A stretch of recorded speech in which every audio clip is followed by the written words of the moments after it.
Bonjour Mathias. Ça va? Écoute, on est venu te voir parce qu'on avait envie de faire une vidéo tuto pour une question que se posent tous les trialistes, hein, à savoir entre deux courses, entre deux grosses randonnées, qu'est-ce qu'il faut que je regarde sur ma moto? Un espèce de check-up de la moto entre deux grosses courses, entre deux grosses randonnées.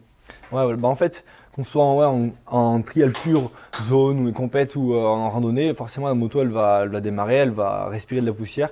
Il faut un petit entretien, il faut quelques vérifications, qu'on soit bon ou mauvais dans tous les cas de toute façon. Donc du coup, pour pas un peu vous perdre dans ce que vous allez faire durant votre révision, enfin votre vérification quoi. Nous ce qu'on fait c'est qu'on commence par l'arrière. Un peu de on méthode. va jusqu'à l'avant, un peu de méthodique. Hein, tac, tac, tac. On commence par l'arrière et on va jusqu'à l'avant. Ok. Donc on va déjà vérifier la pression des pneus. Donc en compétition, on met 300 à l'arrière, 280 300 et 450 à l'avant. En randonnée, vous pouvez augmenter un petit peu. Donc 500 à l'avant et 350 à l'arrière. Allez pas au-dessus parce que même en randonnée, on a des passages techniques et d'avoir au-dessus de 350, ça va vraiment, ça va être pas super agréable quoi. Ce sera pas confortable. Ouais, non, franchement, il faut que le pneu il se déforme et qu'on garde une adhérence quand même. On va regarder aussi la tension de la chaîne. D'accord. Donc, on a un tendeur sur les trials, qui a un petit espace entre le tendeur et le bras oscillant. On va dire un petit doigt.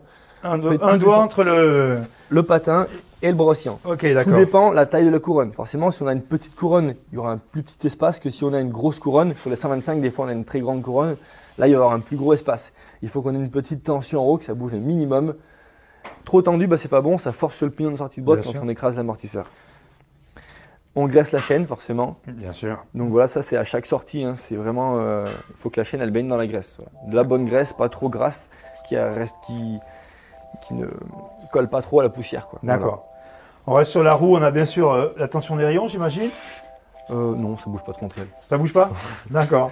Il vaut mieux pas y vérifier parce qu'après on dérègle tout. D'accord. Il vaut mieux laisser aux professionnels. Bon, voilà, c'était une bonne question en fait. Donc voilà, on va vérifier nos plaquettes. D'accord. Donc les garnitures, il faut qu'elles soient entre 1 mm et 1 mm 2. D'accord. Voilà, c'est très petit, c'est très précis. Mais voilà, il ne faut pas aller au-delà parce que là, ça peut créer des problèmes. Donc voilà, on peut vérifier la visserie de la moto, donc surtout sur les motos neuves ou en randonnée, avec les vibrations du moteur, il y a toutes les vis qui vont venir à se desserrer. D'accord. Donc on parle de vis de couronne, les vis de disque, frein arrière et avant. Bien sûr. Tout ce qui est les supports moteurs en fait, tout ce qui rattache le moteur au cadre. Donc tous les axes en fait, celle qui est dessous, le bras oscillant. On va regarder aussi le sélecteur, le kick, la pédale de frein arrière, les vis du pontet de garde-boue avant, tout ce qui est exposé aux vibrations en fait, donc tout ce qui est rattaché au cadre, voilà, bien faire attention à ça. Les vis de carter, ça se desserre pas et puis c'est serré au couple, d'accord. Il ne faut pas y toucher. Faut pas y toucher. Donc du coup la visserie en fait, on met juste notre clé dedans, on vérifie juste que c'est serré. C'est pas, on refait un demi-tour à chaque fois, c'est juste un contrôle. On met la clé, on regarde que c'est serré. On force pas comme un brut. On va pas foirer la vis ou la casser, c'est pas le but. D'accord. Voilà. Le jeu dans la roue arrière. Ouais, voilà, donc on va vérifier aussi nos roulements de roues.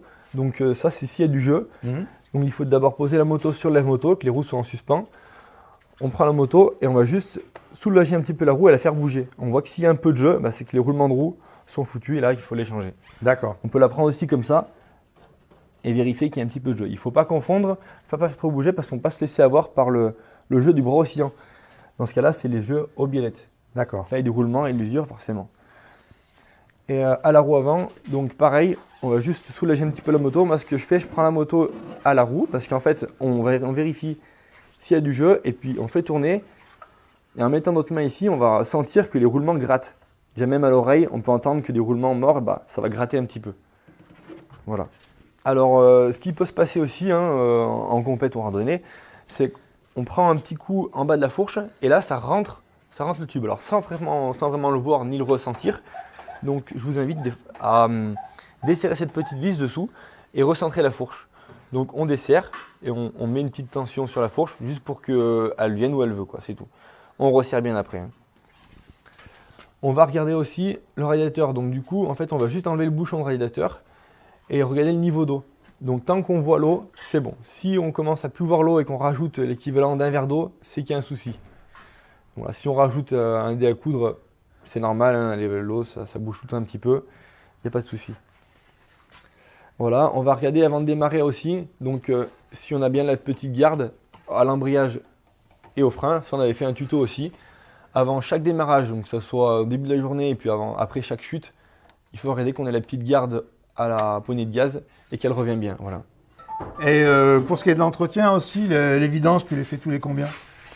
Alors les vidanges, alors sur certaines motos, on a un petit hublot de boîte donc qui nous permet pas de voir le niveau, mais de voir la couleur de l'huile. D'accord. Donc là, ça peut nous indiquer hein, si l'huile a viré au blanc ou au rose, c'est qu'il y a un souci. Après, les vidanges, ça se fait environ toutes les 30 heures. D'accord, Voilà. 30 heures. Ça, être bien quand même vigilant là-dessus parce que ça coûte pas grand-chose et ça apporte beaucoup quand même. Une huile, on va dire que c'est efficace c'est efficace à son 100% pendant 10 heures. Et après, c'est dégressif, hein, c'est efficace de moins en moins.